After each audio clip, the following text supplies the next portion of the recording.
Good evening बच्चों। कैसे हो आप सब? बढ़िया। Everything good. चलो, इस वीडियो लेक्चर में हम नीट 2024, हमारा जो रिसेंट अभी नीट का एग्जाम हुआ था संडे को 5 मई को, उसकी आंसर की और कंप्लीट सॉल्यूशन सारे क्वेश्चंस की हम यहाँ पे डिस्कस करेंगे। तो ज़्यादा देर ना करते हुए स्टार्ट करते हैं हमारी video. Moving on to the first question, that is question number 51। बेटा, ये एस सेट आया था, काफी सारे सेट आए थे नीट के पेपर में। तो मेरे बच्चे ने जिसने पेपर दिया है उसका ये एस सेट था, तो उस एस सेट के हिसाब से ये क्वेश्चन यहाँ पे सेट हो रखे हैं। तो क्वेश्चन नंबर 54 हमारा पहला क्वेश्चन है। It is about the quantum numbers. Quantum numbers के बारे में ये क्वेश्चन है। क्वांटम नंबर्स क्या होते हैं बेसिकली, आप सबको पता होगा। क्वांटम नंबर हमारा लेटेस्ट स्ट्रक्चर ऑफ एटम का जो मॉडल है, that is quantum mechanical model, उसका पार्ट है। और ये हमारे को complete address of electrons provide करते हैं। क्या प्रोवाइड करते हैं? कंप्लीट एड्रेस ऑफ इलेक्ट्रॉन्स, कि इलेक्ट्रॉन्स हमारे कहाँ पे हैं, कौन से ऑर्बिट में हैं, कौन से ऑर्बिटल में हैं, क्या उनका स्पिन है, ये सारी की सारी इंफॉर्मेशन हमारे को क्वांटम नंबर से मिल जाती है। तो बिल्कुल इसी तरीके का क्वेश्चन है। इस क्वेश्चन में हमारे को क्या बोला है, क्वांटम नंबर दिया गया है और सामने लिखा है इंफॉर्मेशन प्रोवाइडेड, बस हमें उसे मैच करना है। तो जैसे सबसे पहला हमारा यहाँ पे एम एल से यहाँ पे ये मैग्नेटिक क्वांटम नंबर रिप्रेजेंट कर रहा है। तो मैग्नेटिक क्वांटम नंबर बच्चों हमारे को ओरिएंटेशन ऑफ ऑर्बिटल के बारे में बताता है।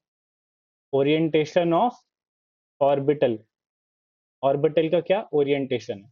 फिर नेक्स्ट देखो, हमारे को स्पिन क्वांटम नंबर दिया है। स्पिन क्वांटम नंबर हमारे को स्पिन ऑफ इलेक्ट्रॉन्स के बारे में बताता है कि इलेक्ट्रॉन्स का यहाँ पे क्या स्पिन है। एंड नेक्स्ट इज हमारा सी, एजिमुथल क्वांटम नंबर यहाँ पे दिया हुआ है। एजिमुथल क्वांटम नंबर हमारे को about the shape of orbital के बारे में बताएगा, ऑर्बिटल का शेप क्या है। और नेक्स्ट लास्ट हमारा principal quantum number. Principal quantum number को हम कहते हैं कि वो हमारे को साइज ऑफ ऑर्बिटल के बारे में बताएगा कि ऑर्बिटल का साइज क्या है। अब इसे साइज ऑफ ऑर्बिटल भी आप कह सकते हो या नंबर ऑफ ऑर्बिट भी हम इसे बोलते हैं। ऑर्बिट, क्योंकि ऑर्बिट ही हमारा वो शेल होता है जिसके अंदर ऑर्बिटल्स एग्जिस्ट करते हैं। तो कौन सा ऑर्बिट है, अगर छोटा ऑर्बिट होगा, पहला ऑर्बिट होगा, तो उसके अंदर ऑर्बिटल का साइज अपने आप ही छोटा हो जाएगा। जैसे फॉर एग्जांपल मैंने अगर कहा फर्स्ट ऑर्बिट है, तो फर्स्ट ऑर्बिट के अंदर हमारा सिर्फ 1s एग्जिस्ट करता है, एस सबशेल एग्जिस्ट करता है। तो चलो अपने इस इंफॉर्मेशन के बेसिस पे ऑप्शंस को मैच करते हैं। पहला हमारा that is magnetic quantum number, ये मैच हो गया हमारा ओरिएंटेशन ऑफ ऑर्बिटल से। और स्पिन क्वांटम नंबर हमारा मैच हो गया orientation off spin off electron से। ए का हमारा 3 ऑप्शन और बी का हमारा 4, ए का 3, बी का 4 हमारा थर्ड में है और फोर्थ में है। उसके अलावा एन हमारा principal quantum number about the size of orbital, d का 2। तो ए का थर्ड, बी का 4, डी का 2 हमारा third option. Third option is the answer. इस क्वेश्चन का आंसर कौन सा हो जाएगा? थर्ड ऑप्शन हो जाएगा। ठीक है बेटे, समझ आया? चलो अगले क्वेश्चन पे मूव करते हैं।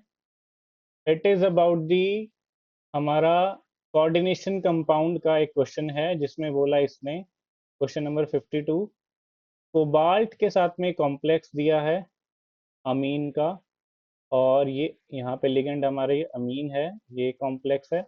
और दूसरा कोबाल्ट के साथ में फ्लोराइड का कॉम्प्लेक्स हमें यहाँ पे इस क्वेश्चन में दिया है। इसमें कह रहा है कि दोनों कॉम्प्लेक्सेस ऑक्टाहेड्रल हैं लेकिन उनका मैग्नेटिक बिहेवियर अलग है। दैट इज ट्रू, क्योंकि हाँ, देखो कोऑर्डिनेशन नंबर 6 के हिसाब से इन दोनों की शेप ऑक्टाहेड्रल ही होनी चाहिए थी। तो ये पॉइंट ठीक है, ये दोनों ही कॉम्प्लेक्सेस ऑक्टाहेड्रल है। साथ में उनका मैग्नेटिक बिहेवियर बोल रहा है कि डिफरेंट है। That is also true, because यहाँ पे हम देखें पहले कॉम्प्लेक्स के अंदर जो हमारा लिगेंड है NH3, NH3 बेटा एक स्ट्रॉन्ग लिगेंड होता है। और यहाँ पे हमारा जो लिगेंड है फ्लोराइड, यहाँ पे जो लिगेंड हमें दिया गया नेक्स्ट कॉम्प्लेक्स में, that is a week ligand. तो स्ट्रॉन्ग लिगेंड क्या करेगा? स्ट्रॉन्ग लिगेंड इलेक्ट्रॉन्स की पेयरिंग करवाएगा। मतलब जितने भी हमारे सेंट्रल मेटल एटम के जो इलेक्ट्रॉन्स होते हैं उनमें जितना वो पुश करके उनको पेयरिंग करवा सकता है, उतना उसमें वो पेयरिंग करवाएगा। और दूसरा वीक लिगेंड ऐसी पेयरिंग कुछ नहीं करवाएगा। तो उसी के बेसिस पे CuNH3 होल 6 एक डायमैग्नेटिक कॉम्प्लेक्स है और CuF6 इज अ पैरामैग्नेटिक। इसको चेक कर लेते हैं। मैग्नेटिक बिहेवियर डिफरेंट तो हो सकता है, लेकिन डायमैग्नेटिक है या पैरामैग्नेटिक, इस चीज को चेक करते हैं। कोबाल्ट, कोबाल्ट का atomic number, scandium, titanium, vanadium, chromium, manganese, iron 26 and then cobalt 27। तो 27 के हिसाब से इसकी कन्फिग्रेशन बनती है 4s2 3d7। यहाँ पे अगर हम देखें, चेक कर लेते हैं क्या इसका कोई चार्ज है कोबाल्ट के ऊपर। तो कोबाल्ट को मैंने ले लिया X, NH3 न्यूट्रल होता है, न्यूट्रल लिगेंड, 6 पूरे कॉम्प्लेक्स पे चार्ज है +3। तो हाँ, कोबाल्ट पे यहाँ +3 चार्ज आ गया। तो +3 के हिसाब से CO+3 में कितने इलेक्ट्रॉन्स होंगे? ये 4s वाले 2 इलेक्ट्रॉन निकल जाएंगे और एक इलेक्ट्रॉन यहाँ D से निकलेगा, तो इसमें होंगे 3d6 इलेक्ट्रॉन्स। तो बस उसी बेसिस पे हम यहाँ पे 6 इलेक्ट्रॉन्स फिल करते हैं। और 6 इलेक्ट्रॉन्स हम जब यहाँ पे फिल करेंगे तो 1 2 3 4 5 और ये 6 कोबाल्ट के इलेक्ट्रॉन्स कुछ इस तरीके से होंगे। अब यहाँ पर लिगेंड की वजह से क्या इम्पैक्ट आएगा?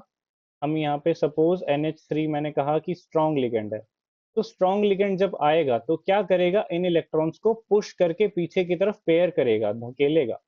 जब पेयर करेगा, धकेलेगा, तो कोबाल्ट की कॉन्फ़िगरेशन किस तरीके से हो जाएगी? यहाँ पे 6 इलेक्ट्रॉन्स हमें पेयर करके फिल कर देना है दोबारा से। 1 2 3 4 5 6, ये 6 इलेक्ट्रॉन्स पूरे फिल हो गए। तो हाँ, ये कंपाउंड हमारा डायामैग्नेटिक होगा, दैट इज ट्रू। और यहाँ पे ये कोई, हाँ ठीक है, 6 इलेक्ट्रॉन्स है, ये कोई पेयरिंग नहीं करवाएगा, इसमें कोई पेयरिंग नहीं होगी। क्लोराइड के केस में कोई पेयरिंग नहीं होगी, तो डेफिनेटली ये कंपाउंड जो होगा वो पैरामैग्नेटिक ही निकल करके आएगा। तो उस हिसाब से अगर हम इस क्वेश्चन का आंसर मार्क करें तो क्या होना चाहिए? स्टेटमेंट 1 हमारी ठीक है, और स्टेटमेंट 2 हमारी CuNH3 डायमैग्नेटिक है, ये बात भी ठीक है, और CuF6 पैरामैग्नेटिक, ये भी ठीक है। तो स्टेटमेंट 2 भी हमारी ठीक है। तो both statement 1 and statement 2 are true. Second option हमारा इसका करेक्ट आंसर हो गया। ठीक है, चलो नेक्स्ट क्वेश्चन पे प्रोसीड करते हैं। Question number 53। 53 हमारा यहाँ पे बोल रहा है the E nought value for Mn3+ to Mn2+ couple is more positive than Cr3+ to Cr2+ and Fe3+ Fe2+। ये ई नॉट वैल्यू Mn की पॉजिटिव होती है, ये बात सही है, लेकिन उसका रीजन ये हमसे पूछ रहा है कि क्यों है। बेटा देखो, मैंगनीज का अगर हम बात करें, मैंगनीज का एटॉमिक नंबर कितना होता है? मैंगनीज का एटॉमिक नंबर होता है 25। 25 के हिसाब से उसकी कॉन्फ़िगरेशन क्या बनेगी? 4s2 3d5 बनेगी।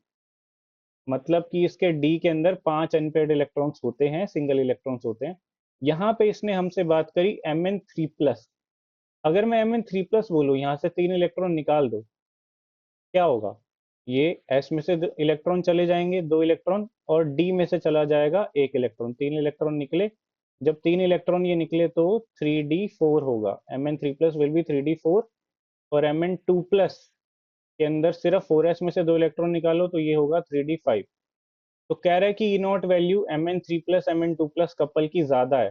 तो दैट इज ट्रू, ये बात सही है, क्योंकि अगर D4 कॉन्फ़िगरेशन में मैंगनीज है, वो D5 में जब जाएगा तो वो एक तरीके से स्टेबल हाफ फिल्ड कॉन्फ़िगरेशन में प्रोसीड कर रहा है। क्योंकि D5 हम जानते हैं हाफ फिल्ड जो है वो मोर स्टेबल होती है। मोर स्टेबल होने की वजह से ये वैल्यू, इसकी ई नॉट वैल्यू ज्यादा हो जाएगी। दैट मीन्स इस क्वेश्चन का आंसर क्या हो जाएगा? क्या रीजन है? D4 to D5 configuration, fourth option इस क्वेश्चन का आंसर हो जाएगा। ठीक है, चलो moving on to the next question. The compound that will undergo SN1 reaction with the fastest rate is. SN1 का ऑर्डर पूछा, न्यूक्लियोफिलिक सब्स्टिट्यूशन होता है, 3 डिग्री, 2 डिग्री, 1 डिग्री, ये रेट होता है on the basis of carbocation, on the basis of stability of carbocation, stability of carbocation. मतलब मेरे को चेक करना है कौन सा वाला कार्बोकटायन ज्यादा स्टेबल है, मेरे को वहां पे मेरा आंसर मिल जाएगा। तो फर्स्ट ऑप्शन में देखते हैं, जहां यहाँ ब्रोमीन टूटेगा तो इस पे कार्बन पे आएगा पॉजिटिव चार्ज, ये हमारा। उसके बाद नेक्स्ट यहाँ पे ब्रोमीन हटेगा तो इधर पॉजिटिव चार्ज आएगा। फोर्थ ऑप्शन में ये तो हमारा फिनाइल कार्बोकटायन बनाएगा जो कि अनस्टेबल होता है, तो ये आंसर नहीं हो सकता।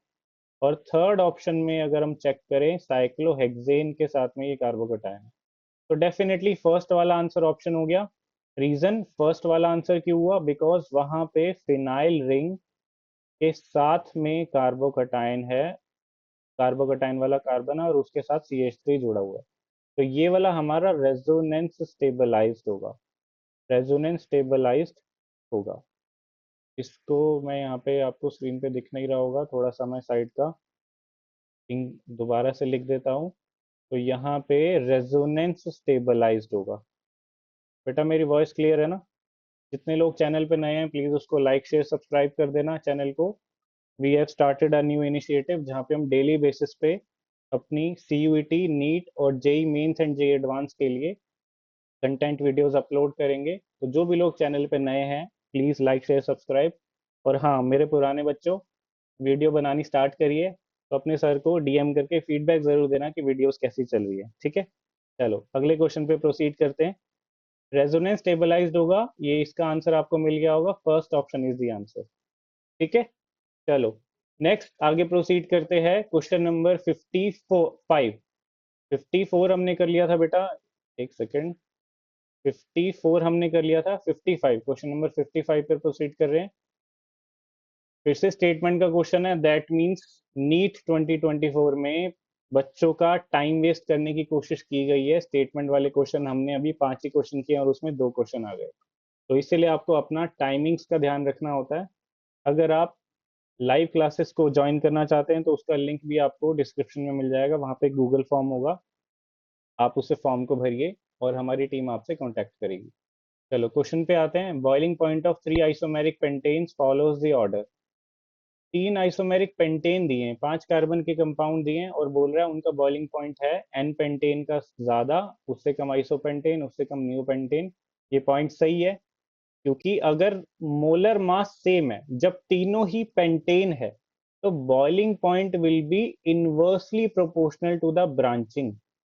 ब्रांचिंग के इनवर्सली प्रोपोर्शनल होगा तो उस हिसाब से करेक्ट है। एन पेंटेन हमारा स्ट्रेट चेन कंपाउंड है, उसमें उसका बॉइलिंग पॉइंट ज्यादा होगा और उससे कम होगा आइसोपेंटेन, उससे कम होगा नियोपेंटेन। ये पॉइंट ठीक है। स्टेटमेंट 2 लिख रहा है, when branching increase the molecule attains a shape of sphere, this results in smaller surface area for contact due to which intermolecular forces between the spherical molecules are weak, thereby lowering the boiling point। ये point भी ठीक है। यहाँ पे इसने क्या explain किया? Surface area आपका कम होने की वजह से इंटरमोलिकुलर फोर्सेस जो हैं वो वीक हो जाते हैं, तो ये पॉइंट, यही इसका रीजन होता है। तो both statement 1 and statement 2 are correct. Option number second will be the इसका आंसर, इसका आंसर ऑप्शन नंबर सेकंड हो जाएगा, ठीक है? Moving on to the next question, question number 56।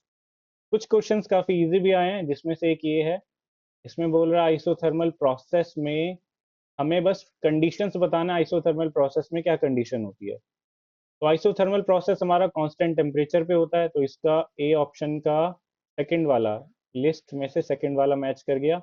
Isochoric हमारा होता है कांस्टेंट वॉल्यूम पे। Isobaric, bar is the unit of pressure, उससे आप अंदाजा लगा सकते हो। आइसो मींस कांस्टेंट, तो ये हो जाएगा एक सेकंड बेटा, इसका मैं इरेज करके सही कर देता हूँ इसको। इसका आंसर हो जाएगा आइसोबारिक मींस कांस्टेंट प्रेशर, तो ये इसका फोर्थ वाला हो जाएगा। और एडियाबैटिक हमारा फर्स्ट वाला। एडियाबैटिक प्रोसेस वो होता है जिसमें कोई भी हीट एक्सचेंज नहीं होता। तो ए का 2, बी का 3 एंड सी का 4, ए का 2, बी का 3, सी का 4 एंड डी का 1, फर्स्ट ऑप्शन हमारा हो गया। तो इसका आंसर हुआ हमारा फर्स्ट ऑप्शन, ठीक है? Next, activation energy chemical kinetics का क्वेश्चन है क्लास 12th में से। ये CUET वाले बच्चों के लिए भी काम आएंगे कुछ क्वेश्चंस। CUET वाले बच्चों, अगर आप इस पेपर को देख रहे हो तो आपके लिए एक सजेशन है, नीट के प्रीवियस ईयर क्वेश्चंस आप सॉल्व कर सकते हो। आपको चैप्टर वाइज क्वेश्चंस अगर चाहिए तो हम वीडियोस अपलोड करेंगे, उसमें आपको क्वेश्चंस मिल जाएंगे। Activation energy of any chemical reaction can be calculated if one knows the value of।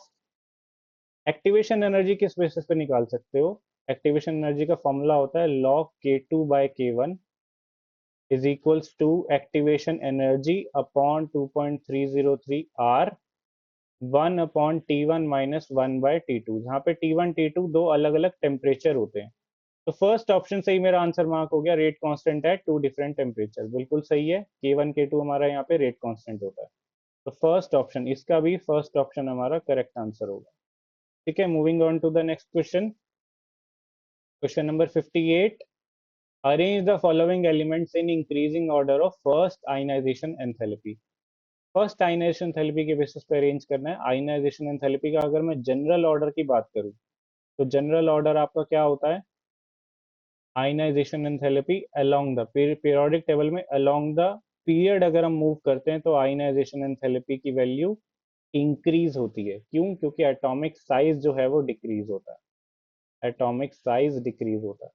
और अब अगर ग्रुप में हम मूव करते हैं नीचे की तरफ, तो आयनाइजेशन एंथैल्पी की वैल्यू डिक्रीज होती है, क्योंकि एटॉमिक साइज इंक्रीज होता है, एटॉमिक साइज इंक्रीज होता है। तो बस उस हिसाब से ये सारे अलग अलग ग्रुप के ही नजर आ रहे हैं मेरे को। तो लिथियम होना चाहिए, उसके बाद होना चाहिए बेरिलियम, फिर उसके बाद बोरोन, फिर कार्बन, फिर नाइट्रोजन। बट ऐसा होना चाहिए था, एक चीज और बेटा इसमें छोटी सी एक्सेप्शन कह सकते हो आप इसे, बेरिलियम और बोरोन का केस कंपेयर करो।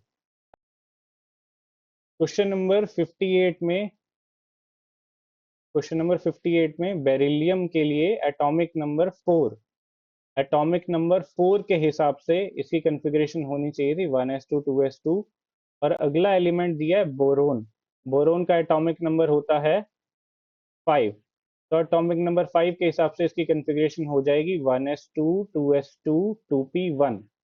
तो आप देखो बेरिलियम के अंदर बेटा स्टेबल फुल्ली फिल्ड कॉन्फ़िगरेशन है, और बोरोन के अंदर एक 2p के अंदर इलेक्ट्रॉन जा रहा है, तो किसमें से इलेक्ट्रॉन निकालना आसान होगा?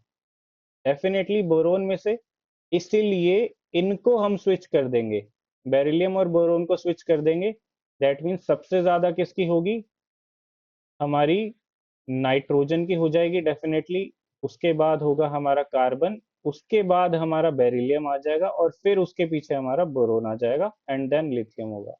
तो उस हिसाब से ऑर्डर होना चाहिए nitrogen, carbon, beryllium, boron and lithium. Option number third, third option आपका इसका लग जाएगा। Moving on to the next question, question number 59। ये हमारा प्योरिफिकेशन वाला जो पार्ट था आपका ऑर्गेनिक केमिस्ट्री का, जो पहला चैप्टर 11th क्लास में, उसमें से क्वेश्चन आया है। इसमें बोल रहा है कि किसी सॉलिड सब्सटेंस को हीट करने से वो सॉलिड से वेपर स्टेट में कन्वर्ट हो रहा है, और without passing through liquid, liquid state नहीं आ रही बीच में, मतलब सॉलिड से सीधा वो वेपर फेज में जा रहा है, तो वेपर फेज में कन्वर्ट हो रहा है। टेक्निक, इसके लिए कौन सी टेक्निक यूज होगी? डेफिनेटली सब्लिमेशन, सब्लिमेशन ही वो प्रोसेस होता है जिसमें सब्सटेंस सॉलिड से सीधा लिक्विड में कन्वर्ट हो जाता है। तो option 3 will be the correct answer. Moving on to the next question, question number 60। ये ग्लूकोज की रिएक्शन का क्वेश्चन है। कह रहा है कि डू नॉट रिएक्ट, नॉट को ध्यान रखना, ग्लूकोज किसके साथ रिएक्ट नहीं करता? टॉलेंस टेस्ट, हाँ बिल्कुल ग्लूकोज टॉलेंस के साथ रिएक्ट करता है, बिकॉज ग्लूकोज हमारा रिड्यूसिंग शुगर होता है। तो रिड्यूसिंग शुगर हम उन्हीं को बोलते हैं जो टॉलेंस और फेलिंग्स टेस्ट देते हैं, टॉलेंस एंड फेलिंग्स टेस्ट देते हैं, तो उन्हें ही हम रिड्यूसिंग शुगर बोलते हैं। किस रिएजेंट के साथ ग्लूकोज रिएक्ट नहीं करता? HCN के साथ करता है, हाँ बिल्कुल, साइनोहाइड्रिन बनाता है, ग्लूकोज साइनोहाइड्रिन बनाता है HCN के साथ रिएक्ट करके। हाइड्रोक्सिलमीन से भी रिएक्ट करता है, NaHSO3 के साथ रिएक्ट नहीं करता। तो उसने नॉट पूछा था, हमारा आ गया बी वाला रिएजेंट और ई वाला, बी एंड ई हमारा फोर्थ ऑप्शन में दे रखा है, ऑप्शन फोर्थ इसका आंसर हो जाएगा। ठीक है, moving on to the next question 61, question number 61। Question number 61 में हमारे पास टाइटेनियम दिया हुआ है और स्पिन मैग्नेटिक मूवमेंट पूछा है, किसका हमारा सेम है। स्पिन मैग्नेटिक मूवमेंट का फॉर्मूला हो जाएगा हमारा mu is equal to under root n n plus two, Bohr magneton. मतलब जिस, जहां पे n होता है नंबर ऑफ अनपेयर्ड इलेक्ट्रॉन्स, कितने अनपेयर्ड इलेक्ट्रॉन्स हमारे एलिमेंट के अंदर हैं, उस हिसाब से हम मैग्नेटिक मोमेंट कैलकुलेट कर सकते हैं। तो Ti3+ की बात करें, टाइटेनियम का एटॉमिक नंबर, स्कैंडियम टाइटेनियम, 22, तो 22 के हिसाब से 4s2 3d2 बनता है। दो इलेक्ट्रॉन, तीन इलेक्ट्रॉन निकल गए, Ti3+ है, तो दो इलेक्ट्रॉन s में से निकले, एक d में से निकला, मतलब इसमें अनपेयर्ड इलेक्ट्रॉन्स कितने हो जाएंगे? अनपेयर्ड इलेक्ट्रॉन्स की अगर मैं बात करूं तो अनपेयर्ड इलेक्ट्रॉन्स इसमें हो जाएंगे एक। उसके बाद और कौन सा दिया? Cr2+। क्रोमियम की कॉन्फ़िगरेशन होती है 4s1 3d5। इसमें दो इलेक्ट्रॉन निकल गए हैं, एक 4s से निकला है और एक d से निकला, तो इसमें अनपेयर्ड इलेक्ट्रॉन्स हो जाएंगे चार। मैंगनीज Mn2+, मैंगनीज की कॉन्फ़िगरेशन होती है 4s2 3d5, दो इलेक्ट्रॉन निकल गए, मतलब इसमें पांच इलेक्ट्रॉन होंगे अनपेयर्ड वाले। और Fe2+ की अगर हम बात करें तो Fe2+ होता है 4s2 3d6। आयरन होता है 4s2 3d6, दो इलेक्ट्रॉन s वाले निकाल दो, तो 3d6 मतलब कि पांच इलेक्ट्रॉन सिंगल भरे हुए प्लस एक इलेक्ट्रॉन पेयरिंग किया हुआ, तो अनपेयर्ड इलेक्ट्रॉन्स कितने हो गए? चार हो गए। Sc3+, कैंडियम का एटॉमिक नंबर होता है 21, तो 21 के हिसाब से 4s2 3d1 होगा, तीन इलेक्ट्रॉन निकल गए, मतलब अनपेयर्ड इलेक्ट्रॉन्स है ही नहीं, बिल्कुल जीरो हो गया। तो अनपेयर्ड इलेक्ट्रॉन्स चेक कर लो किसमें सेम है, जिसमें सेम है उसका मैग्नेटिक मोमेंट सेम आएगा। यहाँ पे Cr3+ का सेम है, Fe2+ का सेम है, Cr3+ हमारा B, Fe2+ हमारा D, तो B एंड D हमारा किसमें? Option number second, second option इसका आंसर हो जाएगा। ठीक है, क्वेश्चन नंबर 62, ये हमारा सॉल्यूशंस का क्वेश्चन है। The Henry's law constant values of three gases A B C. पानी के अंदर हेनरीज लॉ कांस्टेंट की वैल्यू दे रखी है 145, 2 × 10⁻⁵ एंड 35। तो यहाँ पर के एच की वैल्यूज दे रखी हैं और solubility of the gas in water पूछा है। ध्यान रखना, partial pressure is equal to Henry's law constant into जाई, जहाँ पे के एच हेनरीज लॉ कांस्टेंट है और जाई हमारा सॉल्युबिलिटी को रिप्रेजेंट कर रहा है गैस की। दैट मीन्स के एच जो होता है वो इनवर्सली प्रोपोर्शनल टू होता है सॉल्युबिलिटी के। जितना ज्यादा के एच वैल्यू होगी उतना ज्यादा गैस की सॉल्युबिलिटी कम होगी। तो अगर मैं यहाँ पे के एच का ऑर्डर कहूँ तो सबसे ज्यादा ए का है के एच, उसके बाद सी वाली गैस का है 35 दिया हुआ है, और उसके बाद बी वाली गैस का है जिसका के एच वैल्यू 2 × 10⁻⁵, मतलब काफी छोटी वैल्यू दी गई है। दैट मीन्स ये के एच वैल्यू का ऑर्डर हुआ। सॉल्युबिलिटी का ऑर्डर इसका उल्टा हो जाएगा, सबसे ज्यादा बी, उससे कम सी और सबसे कम ए। तो बी, सी एंड ए, ये हमारा थर्ड ऑप्शन इसका करेक्ट आंसर हो जाएगा। Option number 3, B C and A हो जाएगा। ठीक है, moving on to the next question. Question number 63 ये है, अल्कोहल्स हमारा instantaneously Lucas reagent, Lucas test पे क्वेश्चन आया है। लुकास टेस्ट, लुकास टेस्ट क्या होता है? ROH, अल्कोहल की रिएक्शन HCl और एनहाइड्रस ZnCl2 से होती है, तो हमारा RCl बनता है। अगर हमने 1 डिग्री अल्कोहल लिया होगा तो 1 डिग्री बन जाएगा, 2 डिग्री लिया होगा तो 2 डिग्री बन जाएगा RCl हमारा, और 3 डिग्री लिया होगा तो 3 डिग्री बन जाएगा। तो आइडेंटिफिकेशन टेस्ट अल्कोहल्स का है। अल्कोहल हमारा RCl बनाने वाले हैं, अल्कोहल्स हमारा RCl बनाएंगे, तो RCl बनाएंगे तो ये अल्कोहल्स के लिए टेस्ट हो गया। कैसे टेस्ट हुआ, इसमें ऐसा आइडेंटिफिकेशन मार्क क्या है, 3 डिग्री वाले जो होते हैं RCl, वो बनते के साथ ही जैसे ही बनेगा टर्बिडिटी शो करेगा, टर्बिडिटी टर्बिडिटी आएगी इसमें इमीडिएटली। 2 डिग्री में टर्बिडिटी आती है लेकिन 5 से 10 मिनट का टाइम लगता है। 1 डिग्री में टर्बिडिटी हीट करने पे आती है। तो यहाँ पे अगर मैं बात करूं, आपको पता लगा 3 डिग्री में टर्बिडिटी इमीडिएटली आ रही है, दैट मीन्स डेफिनेटली ये न्यूक्लियोफिलिक सब्स्टिट्यूशन का ऑर्डर फॉलो कर रहा है SN1 के हिसाब से, क्योंकि SN1 के हिसाब से 3 डिग्री की रिएक्टिविटी ज्यादा होती है as compare to 2 degree, as compare to 1 degree. तो इंस्टेंटेनियसली बोला, मतलब इसने बोला कि कौन सा अल्कोहल फटाफट से लुकास रिएजेंट से रिएक्ट कर जाएगा, तो वही अल्कोहल जो 3 डिग्री होगा। तो यहाँ पे फर्स्ट वाला मेरे को 3 डिग्री दिख रहा है, तो सेकंड वाला फर्स्ट 1 डिग्री है, और तीसरे वाले ऑप्शन में जो अल्कोहल है वो 2 डिग्री है, और फोर्थ वाले में फिर से 1 डिग्री है। तो एक ही ऑप्शन है जिसमें 3 डिग्री अल्कोहल दिया है, फर्स्ट वाला ऑप्शन। तो फर्स्ट ऑप्शन इस क्वेश्चन का आंसर हो जाएगा। ठीक है, option number first. Question number 64, 64 में arrange the following elements in increasing order of electronegativity पूछा। तीन तो सबसे ज्यादा इलेक्ट्रोनेगेटिव एलिमेंट्स ही दे दिए भाई, इनका तो याद ही रखना। क्लोरीन सबसे ज्यादा इलेक्ट्रोनेगेटिव होता है, उससे कम होता है ऑक्सीजन, और उससे कम होता है आपका नाइट्रोजन। तो सबसे ज्यादा इलेक्ट्रोनेगेटिव क्लोरीन, फिर ऑक्सीजन, फिर नाइट्रोजन। ये तीन सबसे ज्यादा इलेक्ट्रोनेगेटिव एलिमेंट्स होते हैं पूरी पीरियोडिक टेबल के। उसके बाद अगर मैं बात करूं तो इलेक्ट्रोनेगेटिविटी जो होती है इनवर्सली प्रोपोर्शनल टू साइज होती है।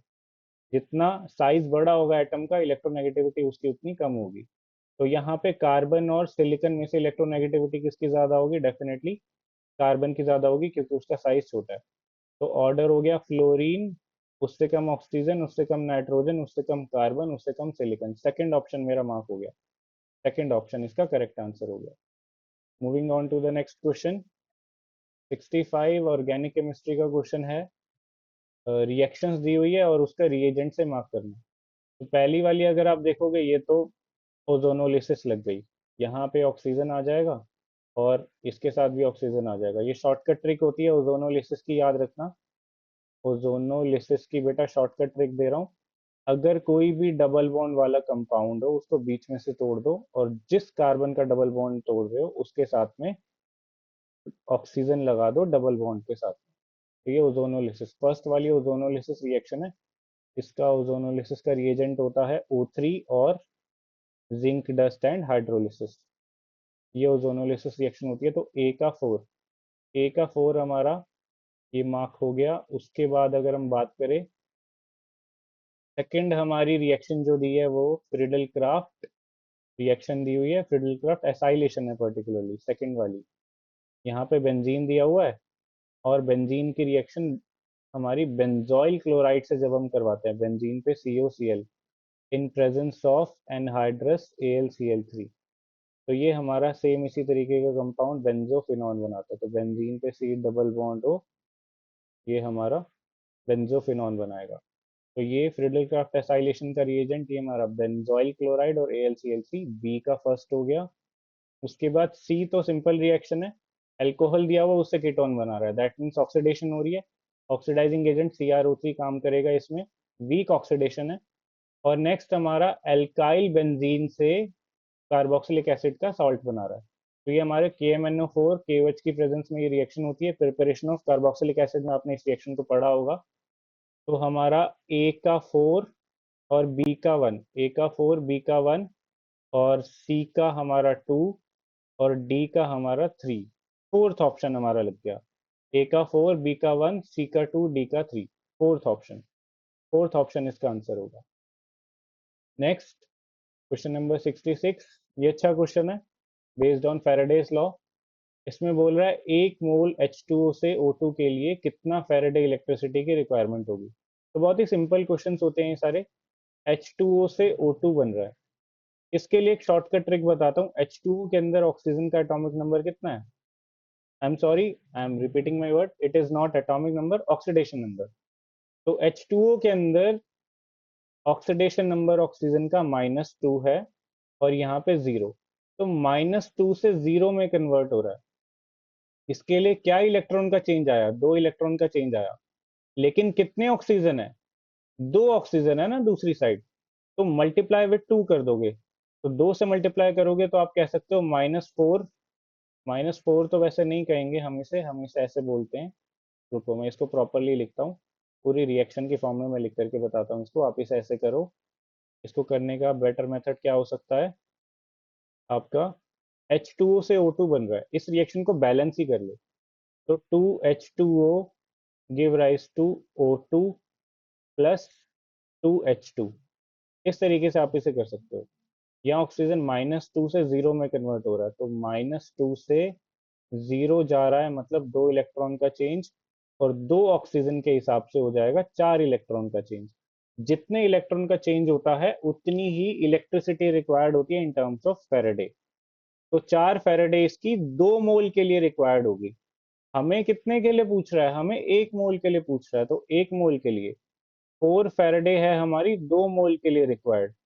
तो 1 मोल के लिए कितनी? 2 फेरेडे रिक्वायर्ड हो जाएगी ना 1 मोल के लिए। तो फर्स्ट वाले का आंसर होगा 2 फेरेडे। तो ए का सेकंड वाले से मार्क हो गया। ए ऑप्शन का सेकंड वाले से लग गया। MnO4 माइनस से Mn2 प्लस, इसको भी चेक कर लेते हैं। MnO4 माइनस से Mn2 प्लस, मैंगनीज का यहाँ पे ऑक्सीडेशन नंबर निकालेंगे तो क्या आएगा, मैंगनीज ले लिया x, ऑक्सीजन -2 × 4, पूरे पे चार्ज है -1, x इज इक्वल्स टू यहाँ पर +7 आ गया। तो +7 से +2 जा रहा है, कितने इलेक्ट्रॉन का चेंज आ रहा है, 5 इलेक्ट्रॉन का चेंज। और कंसेप्ट आपको मैंने क्या दिया, जितने इलेक्ट्रॉन का चेंज उतना ही फेरेडे की टर्म्स में इलेक्ट्रिसिटी रिक्वायर्ड। तो ये MnO4 माइनस से ये वाला लग गया हमारा बी का फोर्थ, 5 फेरेडे हमारे को यहाँ पे गिवन है। ए का 2, बी का 4 किसी ऑप्शन में है, ए का 2, बी का 4, ए का 2, बी का 4 हमारा सेकंड ऑप्शन में है सिर्फ, ए का 2, बी का 4 हमारे सेकंड ऑप्शन में मार्क हो गया, तो इसका सेकंड ऑप्शन आंसर हो गया। ऐसे ही आप बाकी भी कैलकुलेट कर सकते हो। आप इसी तरीके से कैलकुलेट करना, ऑक्सीडेशन नंबर निकालना और चेक करना जो सामने प्रोडक्ट में बन रहा है उसका क्या ऑक्सीडेशन नंबर है और कितने इलेक्ट्रॉन का चेंज आ रहा है। जितने इलेक्ट्रॉन का चेंज आ रहा है वही इलेक्ट्रिसिटी रिक्वायर्ड होती है in terms of Faraday. Moving on to the next question, question number 67, which reaction is not a redox reaction बोला। सिंपल क्वेश्चन है, रिडॉक्स रिएक्शन अगर नहीं है तो ऑक्सीडेशन नंबर में कोई चेंज नहीं आ रहा होगा। फर्स्ट वाली रिएक्शन को चेक करें अगर हम, बेरियम क्लोराइड प्लस Na2SO4 से हमारा बेरियम सल्फेट बन रहा है और NaCl बन रहा है। देखो मेरे को तो ये फर्स्ट वाली लग रही है, क्योंकि देखो बेरियम में यहाँ पे क्लोरीन -1 शो करता है, तो उस हिसाब से बेरियम पे +2 ऑक्सीडेशन स्टेट आ जाएगी। इधर सोडियम पे +1 ऑक्सीडेशन स्टेट आएगी, बेरियम पे यहाँ पे सल्फेट, पूरे सल्फेट पे -2 चार्ज होता है, तो यहाँ फिर से बेरियम पे +2 आ गई, और क्लोरीन पे -1 होता है तो यहाँ सोडियम पे फिर से +1 आ गई। तो ऑक्सीडेशन स्टेट तो चेंज हुई नहीं, ना ऑक्सीडेशन हुई ना रिडक्शन हुई, तो ये रिडॉक्स रिएक्शन है ही नहीं। तो कौन सी नहीं है रिडॉक्स रिएक्शन, फर्स्ट वाला ही हमारा ऑप्शन मार्क हो गया, first. Next question number 68, identify the correct reagent that would bring about the following transformation. एक रिएक्शन दे रखी है, इस रिएक्शन में अगर आप नोट करो तो क्या है, हमारे को एक कंपाउंड दिया है CH2 CH double bond CH2, alkene दिया है एक, इस एल्कीन से हमारा एल्डिहाइड बन रहा है। तो एल्डिहाइड बन रहा है तो पहले तो हमें इसे अल्कोहल बनाना पड़ेगा, इसके अंदर वाटर डालना पड़ेगा, या आप इसे, यहाँ पे मैं ऑप्शन में चेक करूँ तो हाइड्रोबोरेशन ऑक्सीडेशन रिएक्शन मेरे को नजर आ रही है, BH3 in the presence of H2O2, hydrogen peroxide की प्रेजेंस में, मतलब वाटर, डायरेक्टली हम वाटर डालते हैं एंटी मार्कोनिकॉफ से, उसके ऑप्शन में इसने हमारे को क्या दे दिया, हाइड्रोबोरेशन ऑक्सीडेशन, जो एंटी मार्कोनिकॉफ रूल फॉलो करती है। तो मतलब ये सेम ही बात हो गई, ये हमारे को पहले एक अल्कोहल बना के देगा जो हमारा, सॉरी इसको हम, जो हमारा क्या होगा, इसको मैं ठीक कर देता हूँ, हाँ साइक्लोहेक्सेन है, ये बेंजीन नहीं है, मैंने बेंजीन बना दिया था।